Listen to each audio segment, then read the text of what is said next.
warahmatullahi wabarakatuh. Selamat siang dan salam sejahtera untuk kita semua.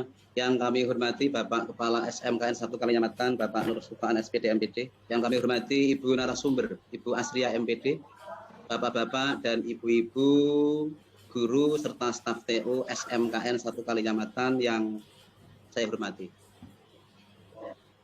Sebelumnya mari bersama-sama kita panjatkan puji syukur kehadirat Allah SWT. Karena atas limpahan rahmat, taufik, hidayah dan inayahnya, siang hari ini, hari Jumat 27 Januari 2023, kita bisa bersama-sama bertatap muka melalui Zoom meeting dalam keadaan sehat walafiat dalam rangka penguatan calon guru penggerak Bu Asria yang dalam hal ini akan memaparkan suatu tema terkait dengan budaya kerja positif.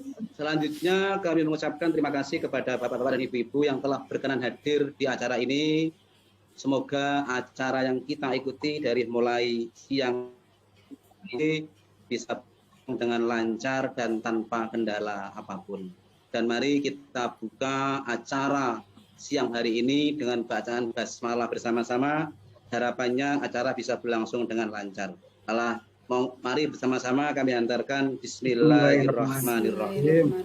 Bapak Ibu yang kami hormati, izinkan pada kesempatan ini kami menjadi seorang moderator akan memimpin jalannya kegiatan ini yang bertemakan budaya kerja positif dari mulai awal hingga akhir, dan harapannya apa nanti yang disampaikan oleh narasumber akan bisa memberikan manfaat bagi kita semua sebagai seorang pendidik. Perlu Bapak Ibu ketahui bahwa dalam hal ini kegiatan yang bertemakan budaya positif atau budaya kerja positif ini sebagai narasumber adalah Ibu Asria MPD. Beliau akan memaparkan secara panjang lebar terkait dengan apa itu budaya kerja dan lain sebagainya yang nanti bisa kita dengarkan bersama-sama, dan apabila nanti ada hal-hal yang mungkin Bapak Ibu inginkan untuk bertanya, kami berikan waktu untuk bertanya. Untuk mengefektifkan waktu, baiklah akan kami sampaikan hal-hal yang perlu kita adakan pada siang hari ini. Yang pertama, nanti sambutan dari Bapak Kepala SMKN 1 Kalinyamatan. Selanjutnya yang kedua, dilanjutkan dengan pemaparan materi langsung dari Bu Asria. Untuk yang pertama, kami persilakan Bapak Nur Sufaan SPD MPD selaku Kepala SMKN 1 Kalinyamatan untuk memberikan sepatah dua patah kata terkait dengan kegiatan yang bertemakan budaya positif kerja khususnya di lingkungan SMKN 1 Kalinyamatan. Kepada beliau Bapak Nur Sufaan kami persilakan. Monggo Bapak. Terima kasih Pak Fat. Assalamualaikum warahmatullahi wabarakatuh. Waalaikumsalam warahmatullahi wabarakatuh. Yang kami hormati Ibu Asriah, narasumber kegiatan kita di siang hari ini. Yang kami hormati Bapak Moderator, Pak Fathul Hidayat. Kemudian yang kami hormati Bapak Ibu Dewan Guru, serta seluruh staf jajaran di staf tata usaha yang berbahagia. Syukur alhamdulillah di siang ini kita masih diizinkan, masih diperkenankan oleh Allah SWT untuk mengikuti kegiatan yang sudah direncanakan, yaitu kaitannya dengan pembahasan topik budaya positif atau budaya kerja positif yang akan disampaikan oleh narasumber kita, Ibu Asria MPD, calon guru penggerak angkatan ke-7 tahun 2022. Semoga di dalam pemaparan nanti bisa berjalan dengan lancar dan sukses dan menghasilkan apa yang kita inginkan secara bersama. Kami selaku pimpinan yang ada di sekolah ini menyambut positif dan menyambut baik, bahkan menyambut dengan sangat gembira atas keberhasilan dari Ibu Asriah masuk di jajaran guru penggerak, dan ini nantinya mohon bisa menjadikan motivasi bagi Bapak Ibu guru yang lain untuk bersama-sama nantinya di tahap-tahap berikutnya bisa untuk mengikuti calon guru penggerak dengan baik. Nah, hal-hal yang sekiranya akan dilaksanakan di dalam guru penggerak diantaranya adalah dengan melaksanakan presentasi-presentasi, dan presentasi yang akan disampaikan oleh Bu Asriah adalah budaya positif. Nah, kami menyinggung sedikit kaitannya dengan budaya positif. Budaya itu merupakan artinya secara lebih sederhananya lagi itu adalah kebiasaan-kebiasaan yang dilakukan. Untuk itu, mari membangun budaya kerja yang positif di SMK Negeri 1 Kalinyamatan, di mana budaya-budaya positif itu akan bisa berjalan bila mana Bapak Ibu di dalam melaksanakan tugas-tugasnya selalu berorientasi kepada profesionalisme atau profesional itu sendiri. Mengikuti aturan-aturan yang ada yang dikeluarkan dari Dinas Pendidikan dan Kebudayaan Provinsi Jawa Tengah maupun aturan yang dikeluarkan dari sekolah. Semuanya akan menuju pada budaya positif. Sehingga dalam hal ini kami menghimbau dan kami berharap kepada Bapak Ibu untuk nantinya ketika sudah mendapatkan paparan materi dari Bu Asriah, ada hal-hal positif yang nantinya bisa dikembangkan, bisa dipraktekkan, bisa dilaksanakan di sekolah. Yang kedua, kami mengucapkan terima kasih walaupun dalam hal ini kepada bapak-bapak dan ibu-ibu yang sampai hari ini masih tercatat sebagai ada beberapa bapak ibu guru yang tercatat sebagai kandida. Saya berdoa semoga setelah menjadi kandidat nantinya juga akan bisa menyusul langkah-langkah dari BUAS, mestinya menjadi calon guru penggerak di angkatan ke-8, ke-9, dan ke-10. Walaupun kemarin juga ada beberapa teman yang mendaftarkan diri juga bukan di calon guru penggerak, tetapi di pengajar praktek. Semoga dua-duanya nanti SMK 1 Kalinyamatan lebih banyak mewarnai di dua kegiatan itu, baik calon guru praktik maupun pengajar praktik maupun calon guru penggerak. Semangat untuk Bapak Ibu semuanya, semangat juga untuk BUAS. Terima kasih atas waktunya. Dari saya akhiri. Billahi taufiq wal hidayah. Wassalamualaikum warahmatullahi wabarakatuh. Waalaikumsalam warahmatullahi wabarakatuh. Terima kasih sambutan dari Bapak Kepala SMKN 1 Kalinyamatan, Bapak Nur Sufaan SPDMPD, yang pada dasarnya kalau bisa saya beri kesimpulan bahwa budaya kerja adalah suatu nilai atau kebiasaan kerja seluruh anggota serta diterima sebagai standar perilaku kerja dalam rangka pencapaian sasaran dan hasil yang telah direncanakan terlebih dahulu. Dan pada intinya budaya kerja positif itu bertujuan untuk mengubah sikap dan juga perilaku sumber daya manusia yang ada agar dapat meningkatkan produktivitas kerja serta bertujuan menghadapi berbagai tantangan di masa yang akan datang. Itu sekelumit yang bisa kami simpulkan terkait dengan paparan yang telah disampaikan oleh Bapak Kepala SMKN 1 Kalinyamatan, Bapak Nur Sufaan SPD. Untuk selanjutnya kita akan dengarkan bersama-sama paparan kaitannya dengan budaya kerja positif yang akan disampaikan oleh Ibu Asriah MPD. Sebelumnya untuk Bapak Ibu Guru telah kita ketahui bersama bahwa beliau adalah calon guru penggerak angkatan ke-7 tahun 2022. Dan pada saat ini beliau juga sedang melaksanakan program doktoral di Universitas Negeri Yogyakarta. Semoga pendidikan dari Bu Astria akan berjalan dengan lancar dan sekembalinya nanti akan bisa memberi manfaat kepada kita yang ada di SMK 1 Kalimantan. Amin Allahumma amin. Untuk lebih efektifnya, baiklah kita dengarkan paparan dari narasumber kita, yaitu dari Ibu Astria MPD terkait dengan budaya kerja positif. Kepada yang terhormat Ibu Astria MPD, kami persilahkan. Monggo Bu Astri. Terima kasih Pak Fat untuk kesempatannya. Assalamualaikum warahmatullahi wabarakatuh.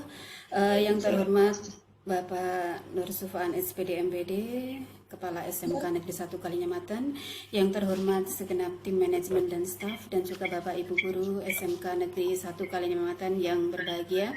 Sebelumnya saya ucapkan terima kasih untuk waktu dan kesempatan yang telah diberikan. Mohon maaf teman-teman, mungkin bisa mute dulu.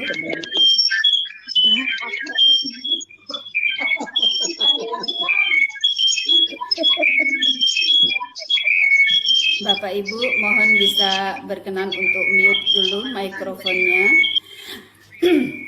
Baik, terima kasih untuk kesempatannya, kesediaannya untuk join di ruang virtual ini dalam rangka diseminasi dari budaya positif. Mohon maaf, sebenarnya di sini saya bukan narasumber ya. Di sini adalah bagian dari aksi nyata yang harus dilalui oleh seorang calon guru penggerak, di mana materi budaya positif ini saya dapatkan di modul 1.4 Bapak Ibu. Dan tadi dijelaskan oleh Bapak Kepala Sekolah bahwa teman-teman yang ada di SMK Negeri 1 Kalinyamatan juga sudah banyak yang mengikuti proses guru penggerak. Semoga ini menjadi awal panjenengan semua bahwa ini nanti juga akan panjenengan lalui dalam tahapan prosesnya. Baik Bapak Ibu, langsung saja untuk kesempatan ini izinkan saya untuk share PPT terkait dengan budaya positif.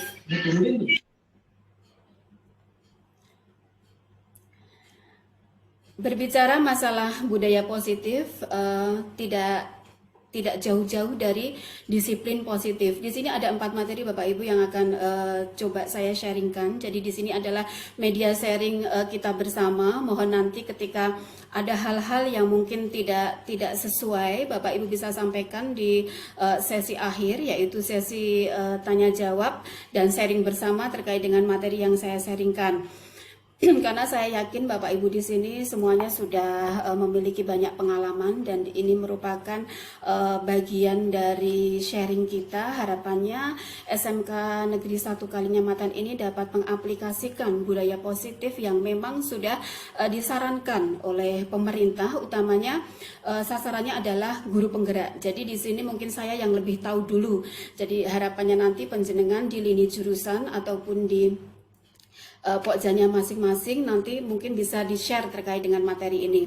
Yang pertama yaitu disiplin positif dan nilai kebajikan, kemudian teori motivasi, hukum dan penghargaan serta restitusi, kemudian keyakinan kelas, dan yang terakhir adalah kebutuhan dasar manusia dan dunia berkualitas. Di sini menurut William Glasser ada dua poin Bapak Ibu.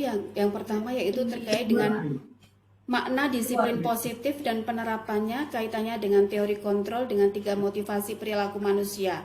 Kemudian yang kedua itu memilih dan menentukan nilai-nilai kebajikan yang akan diyakini dan disepakati.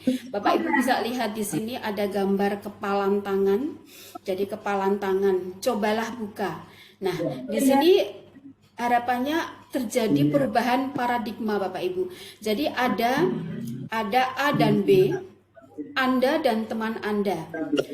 Sobeklah secari kertas kecil, tuliskan sesuatu atau benda yang sangat berharga bagi Anda, letakkan di salah satu tangan Anda, dan genggam benda atau sesuatu dengan segala daya.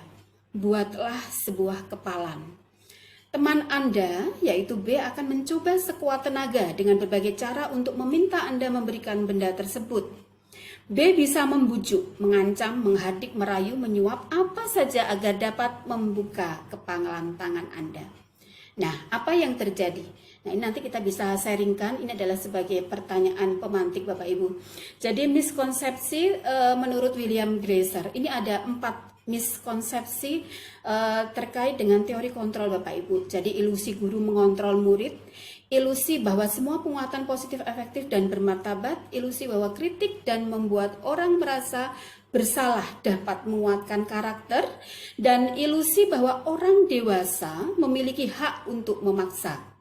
Nah, di sini menurut Stephen R. Covey dalam Principle Center Leader tahun 1991, bahasanya sangat indah Bapak Ibu, dan ini mungkin nanti endingnya adalah pada aplikasi untuk restitusinya, tapi mohon maaf saya jelaskan teorinya terlebih dahulu. Bila kita ingin membuat kemajuan perlahan, sedikit-sedikit ubahlah sikap atau perilaku kita. Jika kita memang inginnya perlahan. Namun, bila kita ingin memperbaiki cara-cara utama kita, maka kita perlu mengubah kerangka acuan kita. Ubahlah bagaimana Anda melihat dunia, bagaimana Anda berpikir tentang manusia. Ubahlah paradigma Anda, skema pemahaman dan penjelasan aspek-aspek tertentu tentang realitas. Nah, ini akan terlihat sekali perbedaannya ketika Bapak Ibu melihat dua buah tabel ya. Yang pertama adalah terkait dengan stimulus respon, yang kedua adalah terkait dengan teori kontrol. Kita bisa lihat di tabel stimulus respon, realitas, kebutuhan kita sama. Sementara teori kontrol, realitas atau kebutuhan kita berbeda. Karenanya, apa yang dilakukan oleh siswa kita, apapun, kesalahan dalam bentuk apapun, itu karena mereka memenuhi kebutuhan. Jadi selama ini saya pun beranggapan bahwa kebutuhan kita sama, makanya ketika anak masuk itu harusnya masuk jam 7, semua bisa masuk jam 7. Untuk teori kontrol tidak, jadi kebutuhan berbeda. Jadi kalau saya bisa mengambil benang merah di sini bahwa segala apapun yang kita lakukan, bahkan kita guru saja, apapun yang kita lakukan itu karena kita dalam rangka memenuhi kebutuhan kita. Kemudian yang kedua, semua orang melihat hal yang sama. Sementara untuk teori kontrol, setiap orang memiliki gambaran berbeda.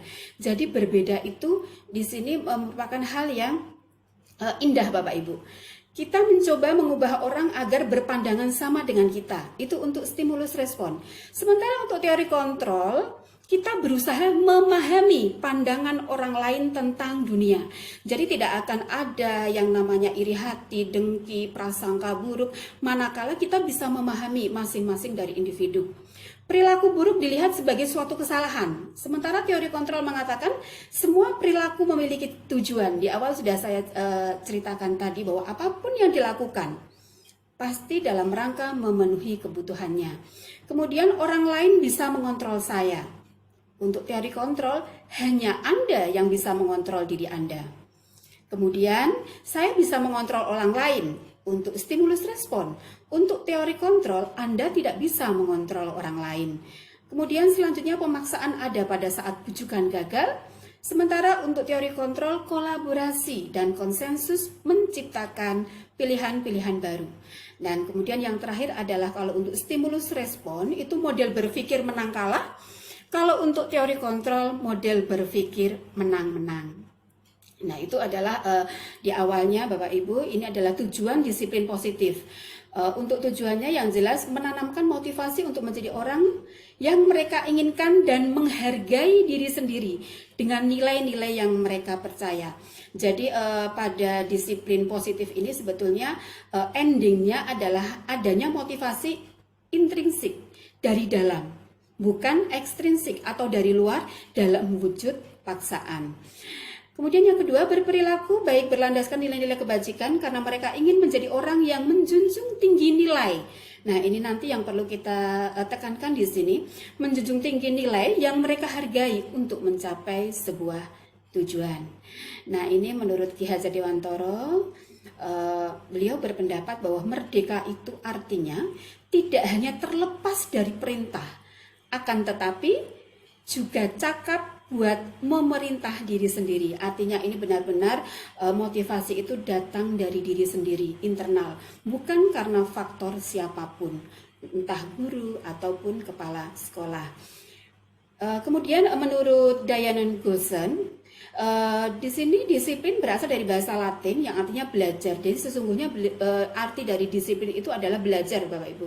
Jadi kata disiplin juga berasal dari akar kata yang sama dengan murid atau pengikut.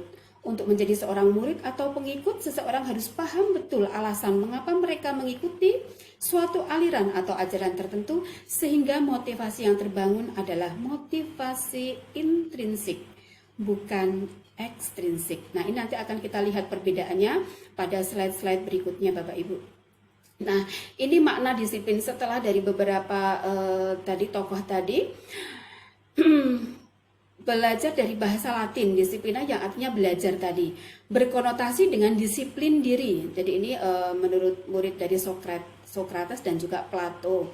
Artinya bahwa disiplin diri ini membuat orang menggali potensinya menuju sebuah tujuan, apa yang dia hargai. Namun dalam budaya kita, Bapak Ibu, ironisnya makna disiplin berubah menjadi sesuatu yang dilakukan seseorang pada orang lain untuk mendapatkan suatu kepatuhan. Jadi cenderungnya disiplin ini menghubungkan pada ketidaknyamanan. Nah, ini yang nanti harapannya akan bisa kita kembangkan, Bapak Ibu. Jadi ada yang namanya keyakinan nilai-nilai kebajikan universal dari sekolah dan juga nilai-nilai keyakinan kelas. Harapannya nanti Bapak Ibu yang hari ini mendengarkan sharing dari saya mungkin bisa dimulai dari kelas. Jadi nilai-nilai kebajikan ini diartikan sebagai sifat-sifat positif manusia yang merupakan tujuan mulia yang ingin dicapai setiap individu. Dr. William Glasser mengatakan bahwa setiap perbuatan memiliki suatu tujuan. Apapun yang dilakukan seseorang dinilai sebagai suatu pembelajaran, bukan suatu kesalahan. Kemudian Diane Goosen juga mengemukakan bahwa mengaitkan nilai-nilai kebajikan yang diyakini seseorang itu, maka motivasi intrinsiknya akan terbangun sehingga menggerakkan motivasi dari dalam untuk dapat mencapai tujuan mulia yang diinginkan. Nah, ini kalau di kurikulum Merdeka kita ada yang namanya profil pelajar Pancasila yang 6 nilai itu, Bapak Ibu, nanti mungkin ke depannya baik wali kelas ataupun guru. Jadi dimulai dari kelas kita bisa menanamkan nilai-nilai kepada siswa-siswa kita. Jadi kita bisa membuat kesepakatan kelas. Untuk lebih rincinya nanti akan dipaparkan pada materi selanjutnya. Nah, ini terkait dengan nilai-nilai ini, ada mulai peduli, keterus-terangan, kebersihan, rajin, keberanian, rasa hormat, tanggung jawab, bersahaja, dan lain-lain, Bapak Ibu. Nanti PPT-nya akan saya share karena ini bentuk PDF, nanti akan saya share dalam bentuk PPT yang nanti di sana akan ada video yang mungkin bisa panjenengan simak dengan baik. Nah, setelah melihat nilai-nilai itu, apa saja nilai-nilai kebajikan di sekolah kita selama ini? Apakah perlu dirubah atau ditambah? Monggo nanti kita sharing di akhir sesi. Kemudian setelah disiplin ada yang namanya teori motivasi, hukuman, penghargaan, dan restitusi. Ini adalah inti dari materi yang akan kita sharingkan hari ini, Bapak Ibu. Jadi sebetulnya ada menurut Diane Goosen itu ada 3 motivasi perilaku manusia, Bapak Ibu, dalam bukunya Restructuring School Discipline. Yang pertama yaitu menghindari ketidaknyamanan atau hukuman. Jadi agar tidak dihukum, maka kita melakukan sesuatu. Yang kedua, mendapatkan imbalan atau penghargaan dari orang lain. Karena ingin mendapatkan penghargaan, maka kita melakukan sesuatu. Nah, yang diharapkan adalah pada poin yang ketiga, yaitu menjadi orang yang mereka inginkan dan menghargai diri sendiri dengan nilai-nilai yang mereka percaya. Nah, ini Bapak Ibu ada sebuah kalimat, pernahkah Anda berada dalam sebuah situasi di mana Anda sengaja melakukan sesuatu yang menyakitkan bagi Anda, bahkan bertabrakan dengan penghargaan dari orang lain. Namun, mengapa Anda tetap melakukannya? Nanti kita bisa sharing bersama-sama di akhir, Bapak Ibu. Nah, tadi kita sudah berbicara kaitannya dengan motivasi. Sekarang kita lanjut ke hukuman, konsekuensi, dan restitusi. Apa perbedaan ketiganya? Hukuman itu bersifat tidak terencana. Dia biasanya bersifat tiba-tiba, kemudian bersifat satu arah, dan yang ketiga adalah berupa fisik atau psikis. Kemudian kalau untuk konsekuensi, bedanya apa dengan hukuman? Kalau konsekuensi, dia lebih terencana. Kemudian adanya kesepakatan, diberikan berdasarkan suatu data yang umumnya dapat diukur. Kemudian murid tetap dibuat tidak nyaman untuk jangka waktu yang pendek. Dan yang terakhir adalah guru memonitor murid. Nah, ini ada satu contoh kasus Bapak Ibu, jadi hukuman dan penghargaan. Ini nanti juga bisa menjadikan bahan sharing kita bersama di akhir sesi. Iva kurang menguasai pelajaran matematika sehingga pada saat pelajaran tersebut berlangsung, dia lebih banyak berdiam diri atau menggambar di buku pelajarannya. Pada saat guru matematikanya Pak Seno menanyakan pertanyaan, Iva menjadi gugup dan tak sengaja menjatuhkan tasnya dari kursi serta tiba-tiba menjadi gagap pada saat berupaya menjawab. Seluruh kelas pun tertawa melihat perilaku dari Iva yang berbicara tergagap dan terkejut tersebut. Pak Seno pada saat itu membiarkan teman-teman Iva menertawakan Iva yang tergagap dan malu luar biasa. Dan malahan minta Iva untuk maju ke depan dan berdiri di depan kelas sambil menunjuk hidungnya karena tidak bisa menjawab pertanyaan Pak Seno. Kelas semakin gaduh dan anak-anak pun tertawa melihat Iva di depan kelas memegang ujung hidungnya. Apakah Anda setuju dengan tindakan Pak Seno terhadap Iva? Mengapa? Menurut Anda, tindakan Pak Seno terhadap Iva adalah sebuah hukuman atau konsekuensi? Mengapa? Nah, kita lanjut ke dihukum oleh penghargaan Bapak Ibu. Jadi ini adalah materi yang saya sendiri juga baru mengenalnya dan baru tahu. Ternyata penghargaan itu menurunkan kualitas. Penghargaan itu menurunkan kreativitas. Penghargaan mengurangkan motivasi intrinsik. Nah, ini menurut Al-Fiqh, saat kita berulang kali menjanjikan hadiah kepada anak-anak agar berperilaku bertanggung jawab, atau kepada murid agar mempelajari sesuatu yang baru, atau kepada seorang karyawan agar melakukan pekerjaan yang berkualitas, kita sedang berasumsi mereka tidak dapat melakukannya atau mereka tidak akan memilih untuk melakukannya. Nah, ini makanya ada bahasa dihukum oleh penghargaan. Ternyata menurut Al-Fiqh tadi, penghargaan maupun hukuman adalah cara-cara mengontrol perilaku seseorang yang menghancurkan potensi untuk pembelajaran yang sesungguhnya. Tindakan belajar itu sendiri adalah penghargaan sesungguhnya, dan tindakan memberi penghargaan nilainya sama dengan menghukum seseorang. Nah, ini kita bisa lihat, ini lebih jelas Bapak Ibu, ada satu contoh di sini, mencatat 100 kali di dalam buku kalimat. Saya tidak akan terlambat lagi karena terlambat ke sekolah. Ini merupakan hukuman. Kemudian lari mengelilingi lapangan basket 2 kali karena terlambat hadir di sekolah. Ini juga hukuman. Kemudian murid diberi push up 15 kali karena tidak menggunakan masker ke sekolah, juga hukuman. Kemudian menggantikan kertas tugas teman yang telah dicoret-coret. Ini adalah bagian dari konsekuensi. Kemudian membersihkan tumpahan air di meja tulis karena tersenggol pada saat belajar. Ini juga konsekuensi. Artinya ada sebuah tanggung jawab yang harus mereka lakukan atas kesalahan yang dilakukan. Kemudian murid disuruh untuk mengenakan sepatu seharian di sekolah karena tidak mengenakan sepatu hitam. Ini juga hukuman. Dan yang terakhir, lari mengelilingi lapangan basket 2 kali karena terlambat 10 menit untuk pelajaran PJOK. Ini masuk konsekuensi. Sekilas ini merupakan hukuman. Namun karena ini adalah pelajaran PJOK sehingga dia masih relevan, maka termasuk dalam sebuah konsekuensi. Nah, ini untuk lebih memperjelas lagi kita bisa lihat perbedaannya dalam sebuah tabel. Hukuman itu lebih bersifat sesuatu yang menyakitkan yang harus terjadi, sementara konsekuensi adalah sesuatu yang harus terjadi. Kemudian hukuman membuat anak sakit, fisik maupun hati untuk jangka waktu yang lama Bapak Ibu, karena terkadang ada perasaan dendam di hatinya. Sementara konsekuensi membuat anak merasa tidak nyaman, namun dalam jangka waktu yang pendek.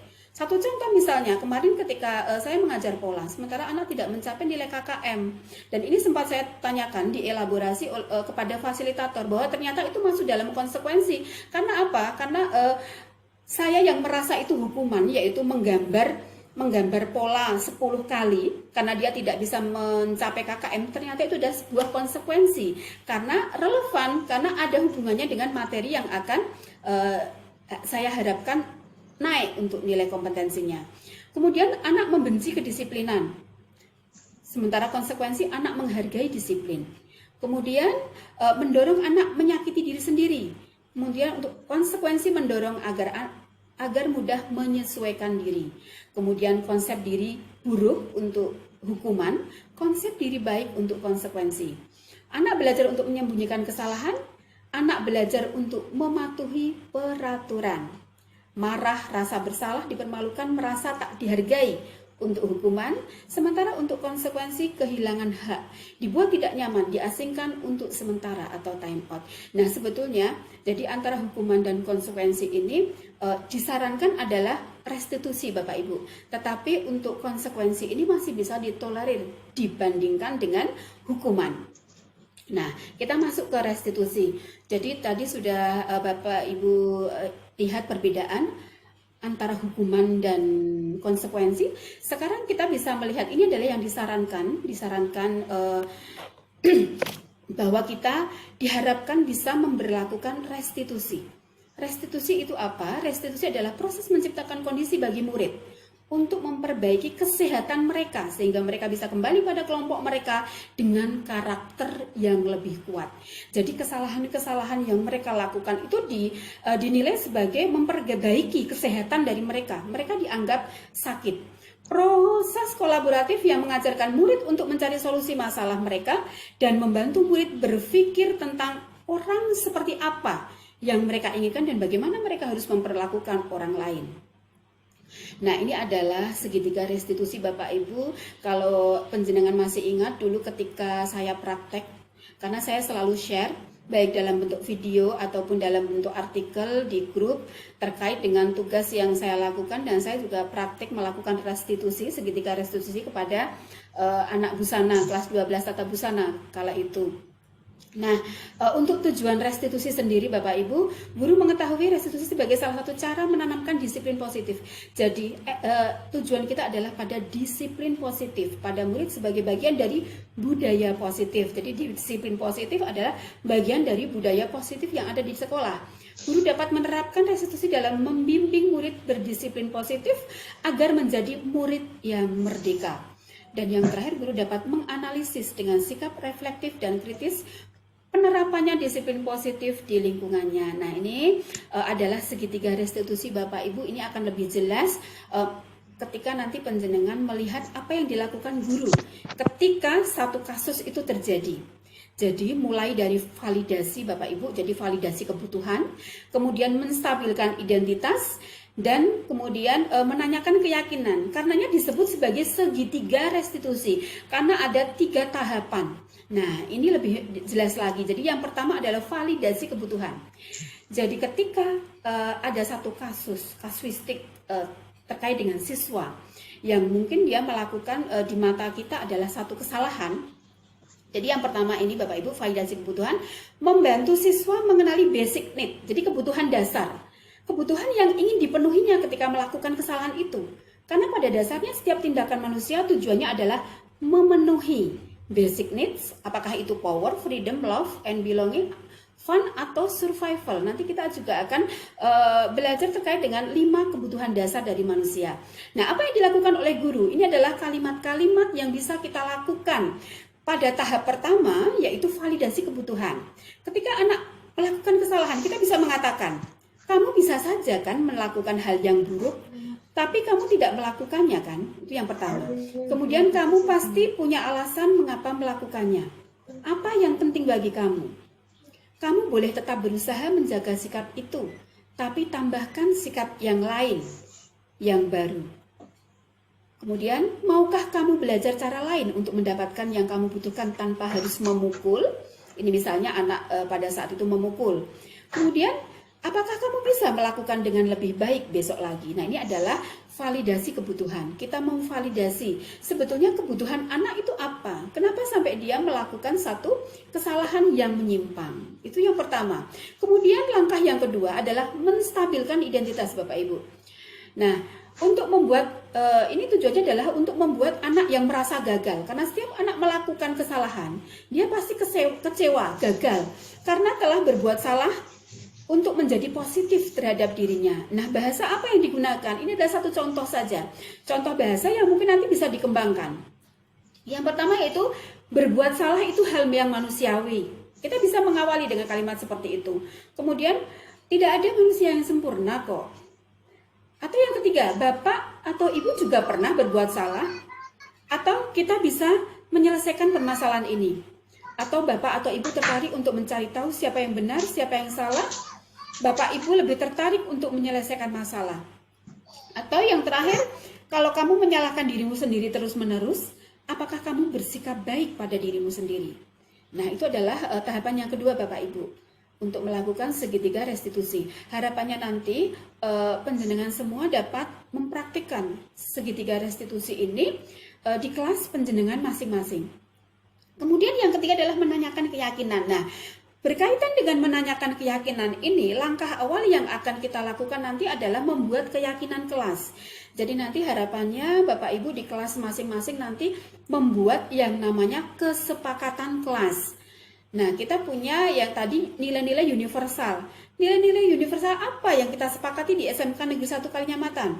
Kalau profil pelajar Pancasila itu jelas ya, ada 6 nilai. Bisa kita tambahkan sesuai dengan kebutuhan.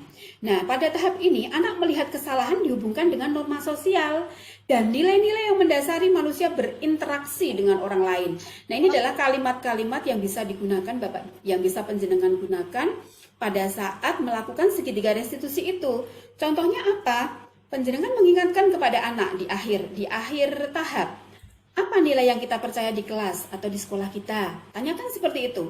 Kemudian yang kedua mungkin bisa menggunakan bahasa nilai-nilai universal apa yang telah kita sepakati. Kelas yang ideal itu seperti apa? Kamu ingin jadi anak seperti apa sih? Apa yang kamu rasakan ketika kamu melakukan itu? Kamu menjadi orang yang seperti apa? Nah, ini akan membuat anak itu dia berpikir kritis. Jadi artinya dia bisa koreksi diri Bapak Ibu, dan akhirnya Bapak Ibu nanti akan mendorong anak untuk bisa mencapai yang namanya solusi melalui pertanyaan-pertanyaan, statement-statement ini yang penjenengan lakukan di akhir tahap, yaitu pada saat tahap menanyakan keyakinan. Nah, di sini ada 3 tabel Bapak Ibu, ini juga sebagai penguatan. Jadi perbedaan antara hukuman, konsekuensi, dan restitusi. Jadi sebetulnya untuk konsekuensi ini masih diperkenankan, tetapi diharapkan kita semua yang ada di organisasi di SMK Negeri 1 Kalinyamatan ini diharapkan nanti bisa untuk mempraktikkan yang namanya restitusi.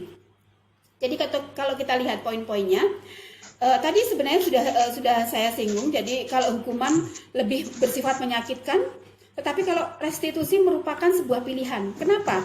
Karena anak yang mencari sendiri solusinya. Kemudian di sini juga untuk poin yang ketiga juga masalah menjadi terpecahkan. Murid belajar bertanggung jawab untuk perilakunya, fokus pada pemecahan masalah. Nah, dan yang poin yang keempat ini, apa yang kamu yakini? Apa yang kamu bisa kamu lakukan? Ini adalah keyakinan yang nanti akan kita buat. Jadi harapannya nanti Bapak Ibu di kelas masing-masing bisa membuat nilai keyakinan kelas. Masing-masing kelas itu bebas sharing bersama. Apa yang dibutuhkan?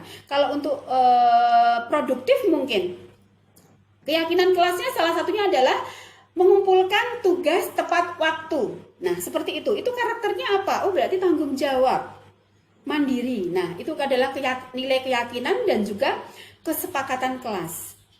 Jadi kalau hukuman itu negatif Bapak Ibu, kalau ini netral.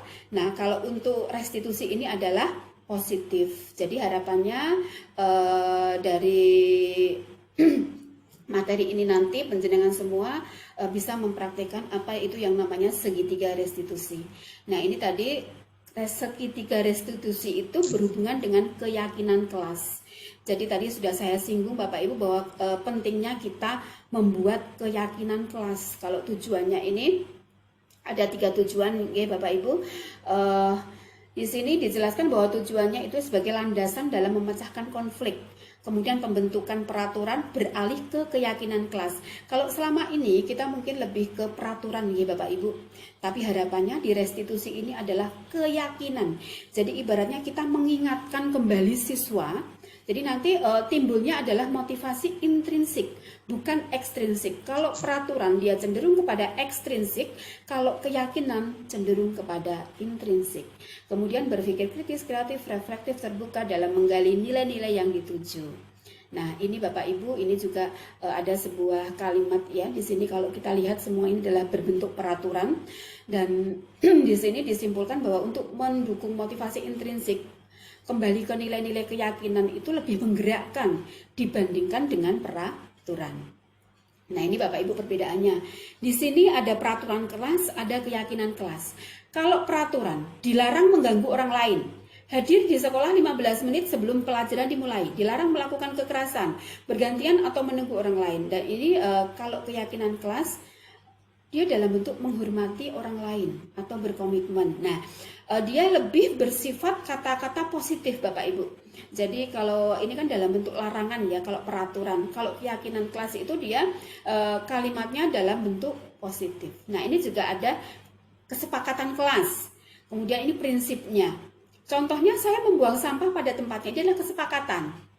Jadi kesepakatan yang nantinya harus dihargai, harus dijunjung tinggi oleh semua kelas. Jadi ketika nanti anak melakukan kesalahan, penjenengan bisa mengingatkan pada yang terakhir tadi untuk segitiga restitusi, menanyakan keyakinan, nilai apa yang kita yakini. Jadi kita meminta anak untuk dia evaluasi diri. Apa sih sebenarnya nilai kesepakatan yang sudah dilanggar?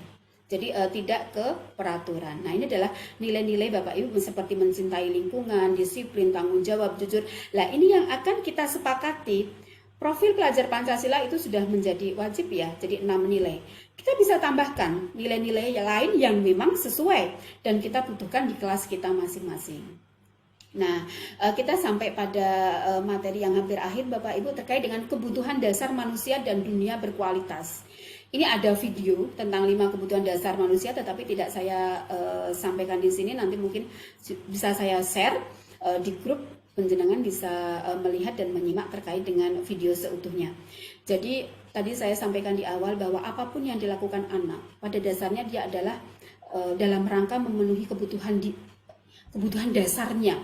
Jadi tidak ada kesalahan, yang ada adalah pembelajaran. Sama seperti kita pun sebagai seorang guru, apapun yang kita lakukan sebenarnya pada dasarnya adalah untuk memenuhi kebutuhan dasar manusia. Jadi ada bagian kebutuhan dasar yang kita belum terpenuhi. Nah, di sini ada 5 Bapak Ibu. Yang pertama itu bertahan hidup. Kemudian kasih sayang dan rasa diterima.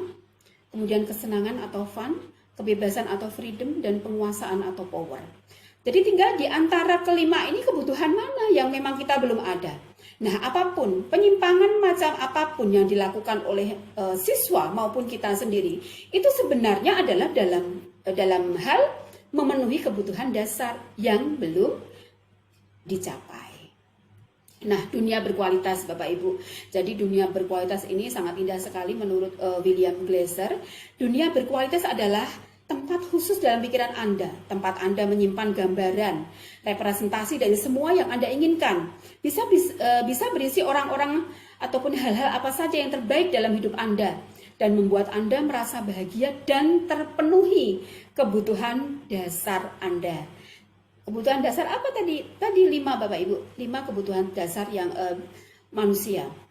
Jadi menurut William Glasser, Dr. William Glasser menyebutnya seperti semacam album foto Bapak Ibu, sehingga isinya itu tidak terlalu banyak, tetapi terdiri dari beberapa hal saja yang sangat signifikan dan benar-benar terbaik dalam hidup Anda yang membuat hidup Anda menjadi lebih bermakna. Nah, ini adalah 5 posisi kontrol Bapak Ibu. Pesan dari instruktur maupun fasilitator, kita sebagai seorang guru itu paling tidak di ini Bapak Ibu, di nomor 4 atau 5. Kalau bisa di level manager, kalau terpaksa sekali di level pemantau, tetapi jangan sampai di level penghukum. Jadi ada 5 posisi kontrol. Yang pertama itu penghukum, pembuat rasa bersalah, teman, pemantau, dan manajer. Kita akan lihat secara detail perbedaan dari masing-masing posisi kontrol itu. Nah, ini tujuannya jelas ya Bapak Ibu, melakukan refleksi atau disiplin yang dijalankan selama ini dan dampaknya untuk murid-murid, kemudian menerapkan disiplin restitusi tadi yang saya jelaskan di awal di posisi manajer. Minimal pemantau Bapak Ibu. Jadi di posisi manajer minimal pemantau agar dapat menghasilkan murid yang bertanggung jawab. Ini endingnya Bapak Ibu, yang bertanggung jawab, mandiri dan merdeka. Kemudian menganalisis secara kritis, reflektif dan terbuka atas penemuan diri yang didapatkan dari mempelajari posisi 5 kontrol. Nah, ini sangat jelas sekali di sini perbedaannya kalau panjenengan lihat, mulai dari penghukum, pembuat orang merasa bersalah, teman, pemantau, manajer. Mari kita sama-sama saling memetakan diri. Kira-kira selama ini yang kita lakukan itu di posisi yang mana? Kontrol yang mana? Apakah sebagai penghukum atau pembuat orang merasa bersalah, atau teman, atau pemantau, atau manajer? Yang jelas saya ulang sekali lagi, harapannya adalah minimal pemantau Bapak Ibu. Tetapi yang disarankan adalah di level manajer. Nah, di sini bisa dilihat ya Bapak Ibu, ciri-ciri di level penghukum. Ini biasanya yang diperbuat guru adalah menghardik, menunjuk-nunjuk, menyakiti, menyindir. Kemudian kalau pembuat orang merasa bersalah itu dia berceramah dan mengatakan seharusnya bla bla bla bla bla, ibu kecewa. Nah, kalau teman membuat alasan-alasan untuk muridnya. Kalau pemantau itu menghitung dan mengukur, artinya dia melihat kepada peraturan. Kalau manajer mengajukan pertanyaan-pertanyaan. Pertanyaan seperti apa? Pertanyaan-pertanyaan seperti tahap-tahap di segitiga restitusi tadi Bapak Ibu. Mulai dari validasi sampai pada menanyakan keyakinan kelas. Nah, untuk penghukum, guru akan berkata, kalau kamu tidak melakukannya, awas ya, rasakan. Kalau pembuat orang merasa bersalah, dia akan mengatakan, kamu sudah tahu kan, ibu lelah sekali mengatakannya, ibu stres. Nah itu termasuk pembuat orang merasa bersalah. Tetapi kalau teman, dia akan mengatakan, ayolah lakukan demi ibu. Masa kamu tidak mau? Ingat, ibu pernah bantu. Kemudian kalau pemantau dia akan lebih mengingatkan pada peraturannya. Tetapi di level manajer, guru akan berkata, apa yang kita yakini? Apa yang bisa kau kerjakan untuk memperbaiki masalah ini? Nah, seperti itu. Jadi, dia berupa pertanyaan-pertanyaan terkait dengan segitiga restitusi. Kemudian, selanjutnya, untuk hasilnya, anak biasanya akan memberontak, menyalahkan orang lain, berbohong. Kemudian, kalau untuk pembuat rasa bersalah, menyembunyikan, menyangkal, berbohong. Kemudian kalau kita memposisikan diri sebagai teman, biasanya anak itu ketergantungan karena merasa dilindungi.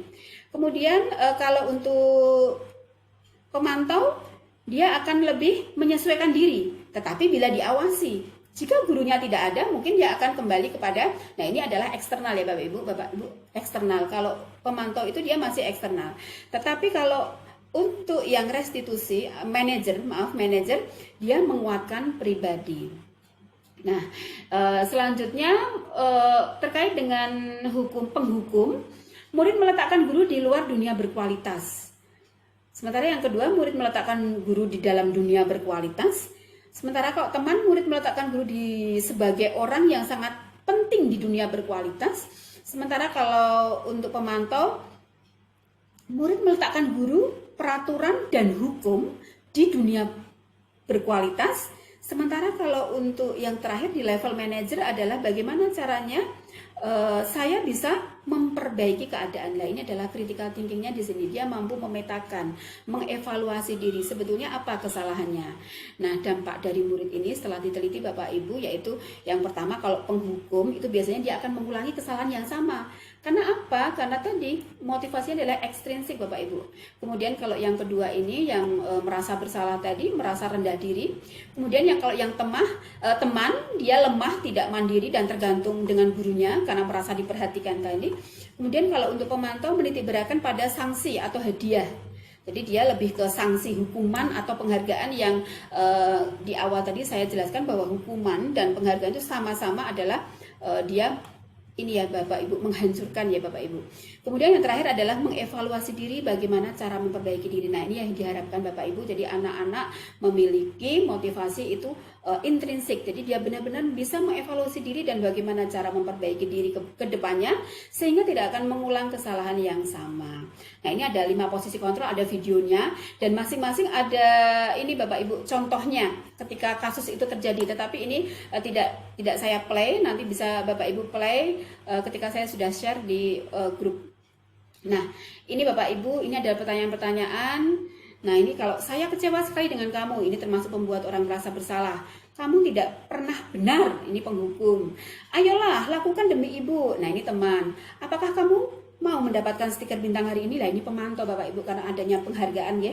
Kemudian bagaimana kamu bisa menyelesaikan masalah ini? Lah, ini yang levelnya di manajer. Jadi kita memberikan ini satu set statement ya Bapak Ibu kepada anak yang sifatnya positif. Kemudian kamu selalu yang paling terakhir, ini juga penghukum. Nah Bapak Ibu, sampailah kita di materi terakhir. Jadi kalau ini saya bisa jadikan bagan Bapak Ibu, ini ada disiplin positif. Kemudian ini ada teori kontrol atau teori pilihan yang tadi di awal sudah saya gembar-gemborkan ya, terkait dengan William Glasser. Jadi di sini ada beberapa poin. Anda tidak bisa mengontrol orang lain. Hanya Anda yang bisa mengontrol diri Anda. Tadi ada kepalan tangan tadi yang saya jadikan sebagai pertanyaan pemantik tadi. Bahwa kita yang bisa mengontrol diri kita sendiri, bukan orang lain. Kemudian semua perilaku itu memiliki tujuan. Jika kita memandang ini dan kita bisa berpikiran sama, punya persepsi yang sama, tidak ada yang namanya kesalahan. Semua adalah pembelajaran yang harus kita benahi ke depannya untuk menciptakan disiplin positif. Sehingga budaya positif sekolah kita itu akan terbentuk. Kemudian model berpikir menang-menang, win-win solution. Kemudian kolaborasi dan konsensus menciptakan pilihan-pilihan baru. Dan kemudian yang terakhir adalah realitas kebutuhan itu berbeda. Jadi kalau kita bisa memahami, kalau anak itu memiliki kebutuhan berbeda, bisa jadi anak itu telat karena memang kebutuhannya saat itu dia harus mengantar ibunya ke pasar misalnya. Nah, itu perlu kita ini Bapak Ibu komunikasikan dengan anak. Ya tadi dengan menggunakan segitiga restitusi. Kemudian kita berusaha memahami pandangan orang lain tentang dunia. Setiap orang memiliki gambaran berbeda. Nah ini Bapak Ibu, jadi ada teori motivasi, 5 posisi kontrol, kebutuhan dasar manusia yang sudah saya jelaskan di awal tadi. Nah ini juga makna disiplin, belajar kontrol diri dengan menggali potensi kita agar tercapai tujuan mulia, yaitu sesuatu yang menjadi seseorang yang kita inginkan berdasarkan nilai-nilai yang kita hargai. Jadi harapannya nanti Bapak Ibu, baik yang di lini kelas ataupun yang di tataran manajemen mungkin bisa mulai merumuskan kira-kira nilai-nilai yang kita yakini di sekolah itu apa. Yang jelas untuk profil pelajar Pancasila itu menjadi wajib. Kalaupun ada nilai-nilai yang perlu kita tambahkan. Kemudian di kelas itu benar-benar kita buat nilai keyakinan kelas sehingga ketika ada siswa yang melanggar maka segitiga restitusi itu bisa kita lakukan. Mungkin itu Bapak Ibu yang bisa saya sharingkan di sini, masukan dan juga tanggapannya sangat saya harapkan. Harapannya ilmu yang saya dapat ini semoga bisa bermanfaat untuk kita semua sehingga SMK kita ini bisa mulai Bapak Ibu untuk menumbuhkan budaya positif dalam bentuk disiplin positif.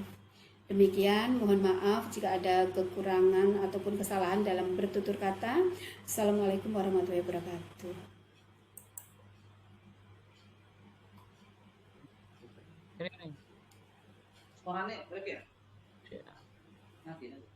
Monggo Pak Fat, sudah selesai Pak. Pak Fatih loh. Ini pakai nih, monggo. Suaranya jeruk sih. Mungkin ada tanggapan ataupun ini terkait dengan materi yang saya sampaikan. Siap.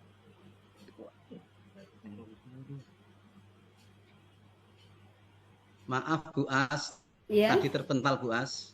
Oh terpental. Tadi Bu As. Oh ya. Ya, ini sudah selesai paparannya Bu As. Sampun Pak. Mungkin ada tanggapan ataupun saran ataupun apapun dari teman-teman. Saya berbicara panjang lebar, mohon maaf karena memang harus Kalau diselesaikan. sudah, mungkin Kertas ya. Ada hal yang mau disampaikan, tapi sebelumnya akan kami sampaikan beberapa hal yang telah panjang lebar tadi dipaparkan oleh Bu Asria. Iya, maaf ya terlalu panjang. Positif di sekolah, ya. Kalau boleh saya simpulkan Bu As, bahwa budaya positif adalah suatu pembiasaan yang bernilai positif. Di dalamnya mengandung sejumlah kegiatan yang mampu menumbuhkan karakter peserta didik. Budaya positif perlu dibangun dalam kelas. Budaya positif itu sangat penting karena apa? Karena bisa menumbuh kembangkan sikap bergotong royong, mampu melakukan kegiatan secara bersama-sama sehingga tercipta kolaborasi yang baik antar warga sekolah, adanya rasa peduli satu dengan yang lain. Itu sekelumit yang bisa kami sampaikan dari paparan yang telah disampaikan dengan baik oleh Bu Asria. Waktu yang masih tersisa ini kita gunakan untuk diskusi. Monggo Bapak Ibu kalau ada pertanyaan, ada semacam harapan atau usulan atau mungkin hal-hal yang perlu disampaikan di forum ini, monggo kami persilahkan. Bu Nastiti kelihatannya ini mau tanya apa Bu Nastiti?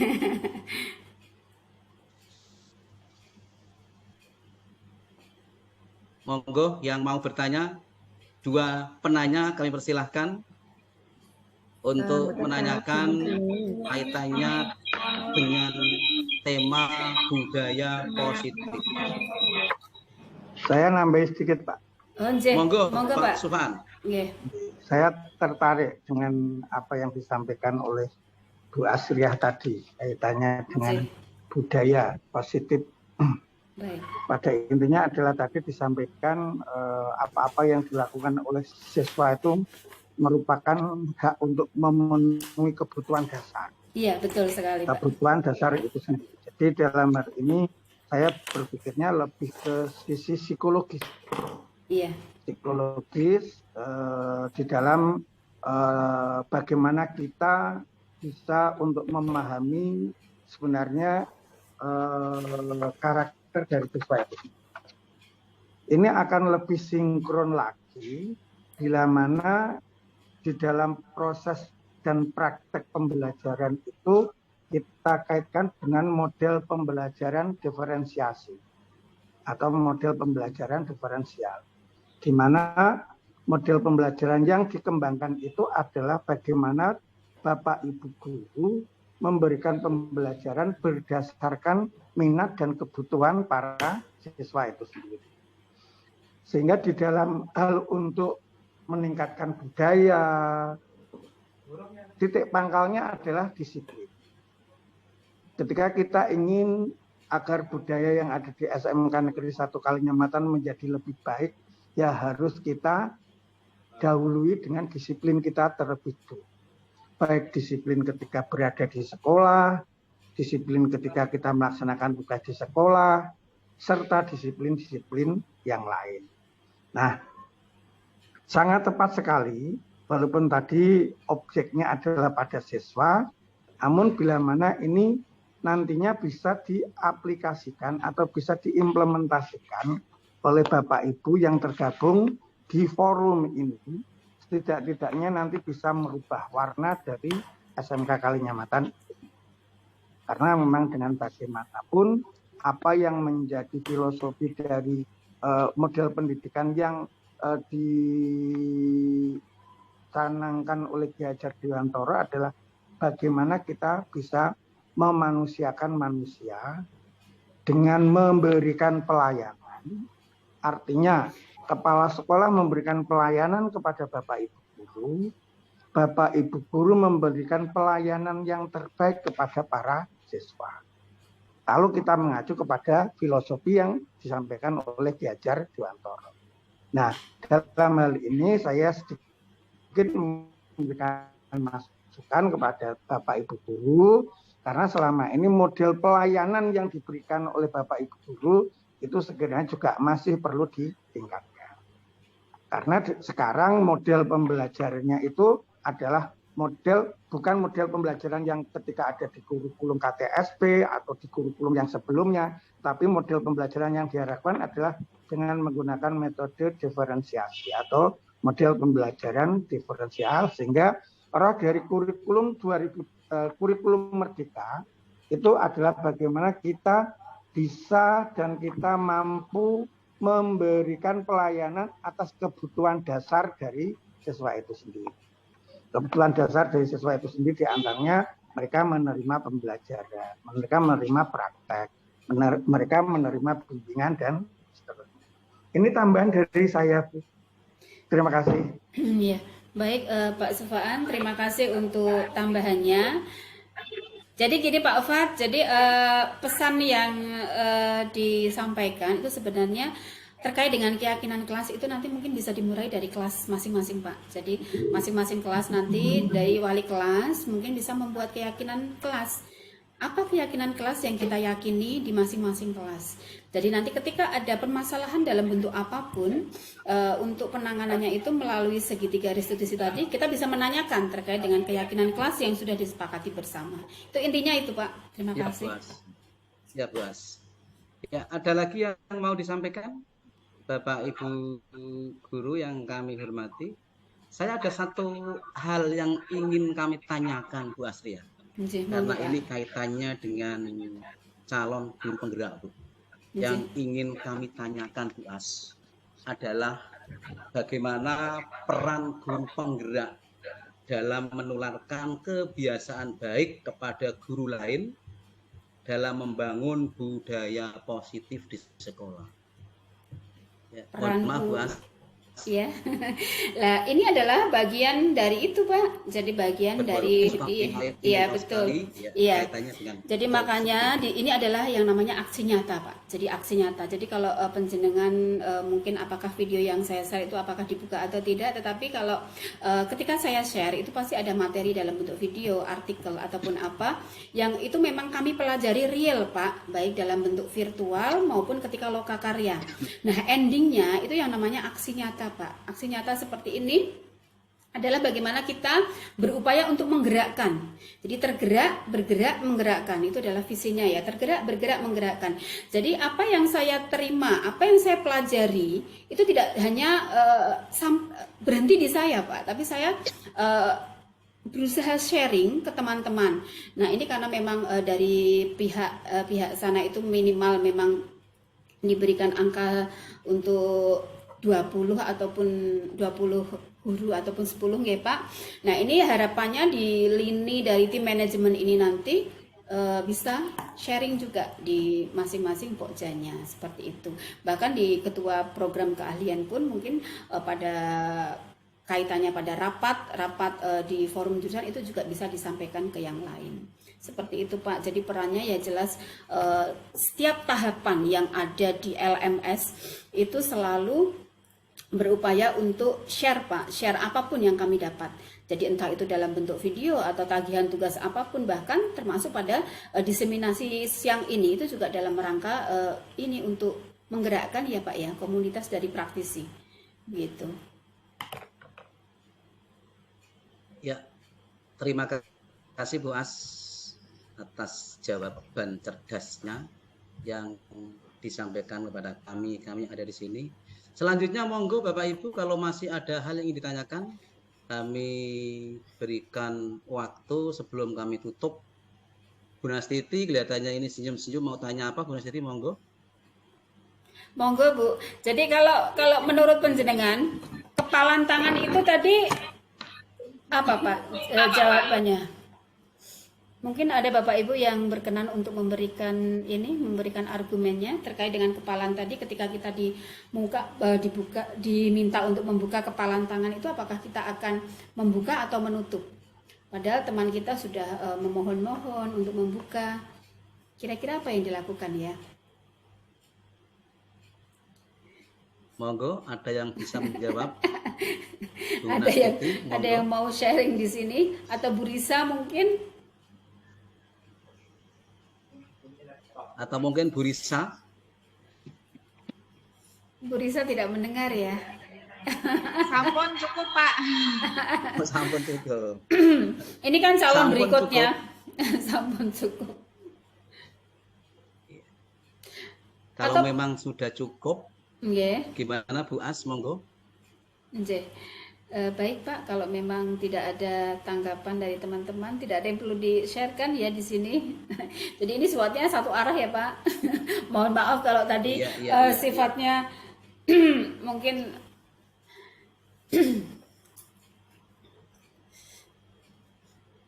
sudah tidak ada yang di-sharingkan Bapak Ibu? Sudah Bu As. Sudah? Baik.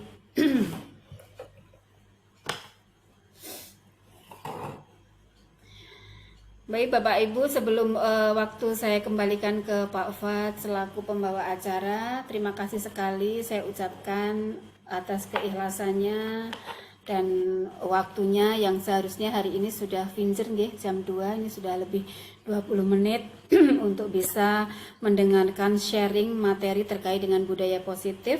Harapannya nanti kita bersama-sama bisa mempraktekkan di SMK kita tercinta, utamanya di kelas kita tercinta. Jadi kita awali dari sebagai seorang guru, kita awali kaitannya dengan segitiga restitusi itu dari kelas. Jadi jika saya boleh menyimpulkan, apapun yang dilakukan siswa itu tidak ada sebuah kesalahan karena mereka dalam rangka memenuhi kebutuhannya. Kita bisa menggunakan satu cara segitiga restitusi itu sebagai tahapan dalam menyelesaikan permasalahan yang ada. Mungkin itu Pak Fuad, monggo saya Matur kembalikan. suwun, Bu As. Nggih. Ya, demikian yang telah dipaparkan oleh Bu Astria terkait dengan budaya positif di sekolah. Ada banyak hal yang beliau sampaikan sampai-sampai begitu panjang lebarnya apa yang beliau sampaikan, sampai kami pun juga Tertidur ya. kesulitan dalam mengingat apa yang telah disampaikan oleh beliau. Minimal yang perlu kami sampaikan di sini bahwa budaya positif itu sangat penting dan sangat perlu karena budaya positif tersebut dapat menumbuhkan motivasi intrinsik dalam diri anak untuk menjadi pribadi yang bertanggung jawab dan berbudi pekerti luhur serta akhlak mulia. Itu yang bisa kami sampaikan di akhir kegiatan ini dan harapannya apa yang disampaikan oleh Bu Astria selaku calon guru penggerak akan menginspirasi kepada kita semua untuk kedepannya kita juga akan lolos dalam seleksi calon guru penggerak. Amin. Khususnya dari SMKN 1 Kalinyamatan. Ya, Bapak-bapak dan Ibu-ibu yang kami hormati, kita sudah di penghujung kegiatan. Sebelum kami tutup, mari kita bersama-sama